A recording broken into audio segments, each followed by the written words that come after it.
All right, good morning. Today I just want to talk to you about the 4 common sensors in our Rki Eagles. As we all know, 2 of the Eagles have the PID sensor, the other 2 don't. I just kind of wanted to reference these from a point of what I know about these sensors, what I need to know about these sensors, and what's important to me that I memorize, so I know how these sensors work in the field. I know how to read them properly, and what's coming across the screen isn't just a number, but it has some substance and some meaning to it. So the first sensor I typically tend to look at is my oxygen sensor. I know the sensor reads from 0 to 40% oxygen in atmosphere. That's the range for the sensor. Anything above that, it's not going to read it. I know the low alarm setting is set for oxygen deficiency at 19.5%. I know the high alarm is set for oxygen enrichment at 23.5%.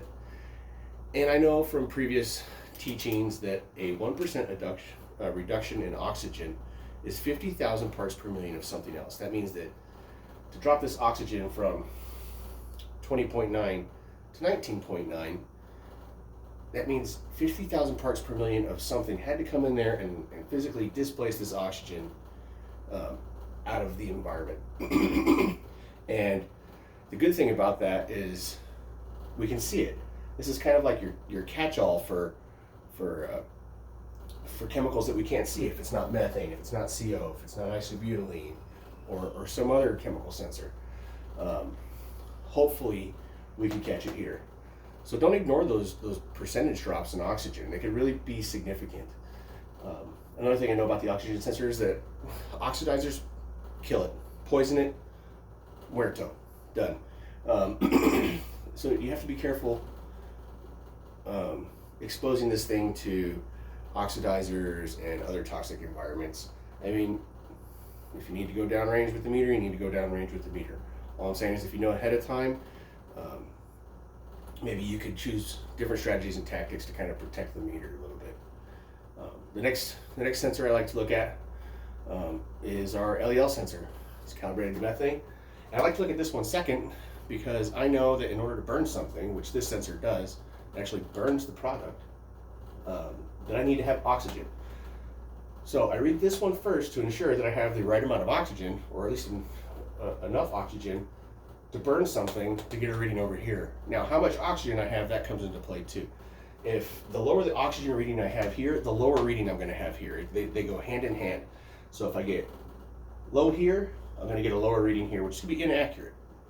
So obviously, because they affect each other, if I go high here, well, the reading over here is going to be exaggerated. It's going to be falsely high. It's just something that you have to know. I also know that in order to burn anything, the minimum amount of oxygen I have to have in an environment is 10%.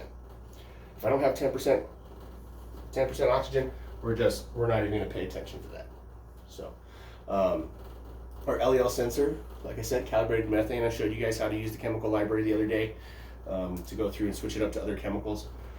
I know that it has 3 ranges it can read. It can read percent LEL, which is 0 to 100% of the lower explosive limit. It can read percent volume of gas in the atmosphere, which is 0 to 100% of gas in the atmosphere that you're metering. I know my low alarm is set for my hot zone, typically at 10%, and I know my high alarm is 50%, letting me know that, hey, you're getting really close to the lower explosive limit. Along with that, I showed you guys that chemical library. If you guys change the chemical library, these lower alarm and high alarm limits will automatically adjust to the correct ranges as well, so you don't have to worry about whether you're reading 1.5 times normal or anything like that. The computer will do it all for you, and you don't have to, you can just take it out of your mind. Some other things that this sensor suffers from is that it can't read all flammable products. Like, it does not like to read alcohols. Isopropyl alcohol, aka propanolol, ether, methyl ether, aldehydes like formaldehyde. It doesn't like to read those because it either cools off the sensor too fast, faster than it can burn. It either coats the sensor in some type of substance that then creates like a film on it, and then the gases can't burn because the film is preventing the burning process, or numerous other issues. But those are the big ones. I also know that if I have a product that has a high flash point, let's say I have a product that I know it burns. It's got a flammable range, it has a LEL and a UEL, and let's say the flash point is 200 degrees. Well, if it's 100 degrees outside, I'm probably not going to see a significant amount of vapors off of that, even though it's flammable. Well, the reason behind that is the definition of the flash point is the lowest temperature at which you can produce combustible vapors. And since we're combusting them, if you're not at that flash point, your vapor production is going to be very low. It's not going to be challenging the current atmospheric pressure. You might get some latent evaporation, but it's not going to be anywhere near the numbers that you would expect to see when doing your research. So, moving on, we talk about the third sensor, which all of our meters have, is the CO. I know that CO is a toxic and flammable gas. Typically, it's more toxic than it is flammable. However, I'm not going to disregard either one of those properties. I know that the range for our CO sensor is 0 to 500 parts per million. A lot of people say that the CO sensor has a lot of false positives, and I don't want to really call those false positives. I want to call it cross sensitivity. What it really is it's other chemical gas interference. So it's pretty hard to make just a simple electrochemical sensor that can read only carbon monoxide. There are other chemicals that are going to trigger that sensor to respond in a certain way. The good thing is we know about these for the most part. We know about a lot of them, like the cross sensitivity for other chemicals. Like here, we're going to talk about acetylene. Acetylene, depending on the meter, depending on the sensor, could be anywhere from a 1-to-1 reading, meaning one part of CO would read the same as one part of acetylene, or to almost a 1-to-2 reading, meaning one part of CO would read as 2 parts of CO. So if you were reading 100 here, but you really had acetylene, and for some reason you weren't picking it up here on your LEL, well, holy crap, you really have 200 parts per million because you're reading at double the ratio. And we have tables and stuff to determine those ratios, but I mean, don't disregard anything. Like another big thing is that you'll see negative numbers sometimes. You'll get like a negative 10, -5, or something like that. That's important information. Don't disregard those. A -10 or a -5 could be something like a chemical that is reading less than a 1-to-1 ratio, like a 0.5-to-1, or like a good example would be like nitrogen dioxide or chlorine. Chlorine could produce a negative number here, and you're not going to see it anywhere else. We might see some oxygen displacement, but a negative number here is indicative of typically another chemical in the room that you're either unaware of, or hopefully you are aware of, and you're using this meter's false positives or cross sensitivity to look for that other chemical interference. So the last sensor is the isobutylene sensor. Only 2 of our meters have this, and it's called, you can call it the isobutylene sensor, you can call it the volatile organic compound sensor, you can call it the PID sensor, ionization potential sensor. They're all the same. Ray calls them VOC sensors. RKI lists it as isobutylene, but we really know it's a PID. Other people just call it the ionization potential. It doesn't matter, just so long as you know what you're talking about. Our bulb is 10.6 electron volts, which I know that if it's not below 10.6 electron volts, I have 0 chance of reading it. The reference range here for the Rki Eagle is 0 to 2,000 parts per million. And I'm just going to mention the multi-ray here is only half of that. The multi-ray is only 1,000 parts per million for the max range. My low alarm is set for 400 parts per million. My higher alarm is set for 1,000. So, good thing about the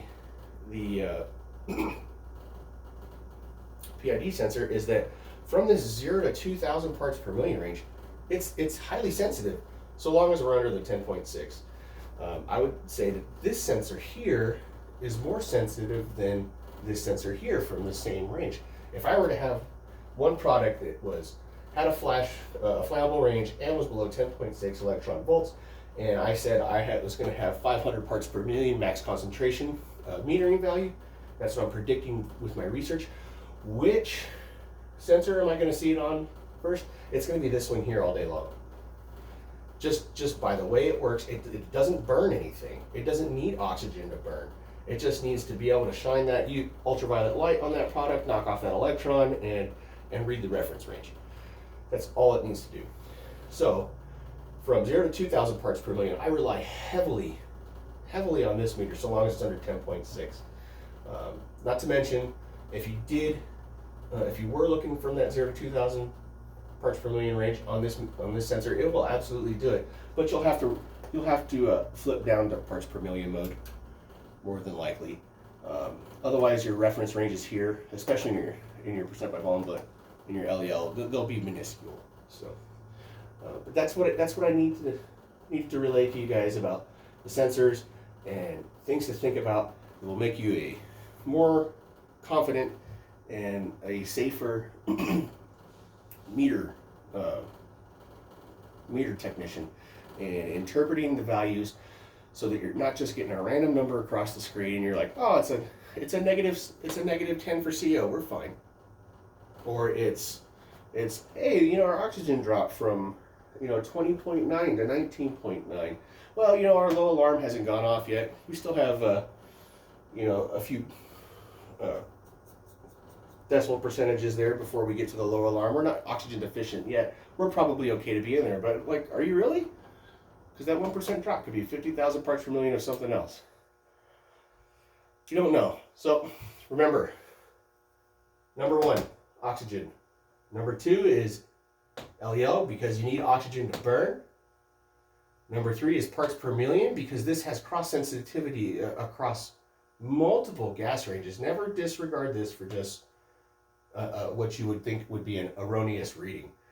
Number 4, isobutylene here. It's got a smaller range, but if I'm looking for small parts of chemicals, and I might switch up my reading from going oxygen, LEL sensor, CO to oxygen.